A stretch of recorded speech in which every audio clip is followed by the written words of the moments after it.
கேட்கிறார். அவர் தினசரி வித்துக் கொண்டிருக்கின்ற அத்தனை பொதுத்துறை நிறுவனங்களும் காங்கிரசினுடைய காலத்தில் ஆரம்பிக்கப்பட்ட பொதுத்துறை நிறுவனங்கள் தான். பாராளுமன்றத்திலே கேள்வி எழுப்பினால் நம்முடைய பிரதமர் என்ன சொல்ல வேண்டும்?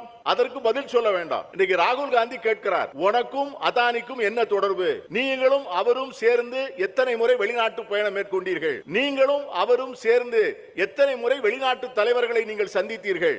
அப்பொழுது ஏற்பட்ட உடன்படிக்கையின் மூலமாக அதானி எவ்வளவு முதலீடுகளை பெற்றுக் கொண்டார் என்கிற கேள்விகளை வரிசையாக நாடாளுமன்றத்திலே ஆதாரங்களோடு ராகுல் காந்தி வைக்கிறார். ஆனால் நம்முடைய பிரதமர் அவர்கள் என்ன சொல்கிறார் தெரியுமா? சேற்றை அள்ளி எரித்தாலும் தாமரை மலர்ந்தே தீரும் என்று சொல்கிறார். அது மட்டுமல்ல, ஒரு சிறுபிள்ளைத்தனமான கேள்வி கேட்கிறார். ராகுல் காந்தியை பார்த்து, நீர் ஏன் நேருவினுடைய பெயரை வைத்துக் கொள்வதில்லை என்று ஒரு சிறுபிள்ளைத்தனமான கேள்வி. யாருமே நம்முடைய இந்திய கலாச்சாரப்படி நம்முடைய தந்தையினுடைய பெயரை தான் சேர்த்து வைத்துக் கொள்வார். இஸ்லாமிய சமூகத்திலே கூட பல இடங்களிலே அதை போன்ற வழக்கங்கள் இருக்கின்றன. கிறிஸ்தவ சமூகத்திலே இருக்கிறது. திரு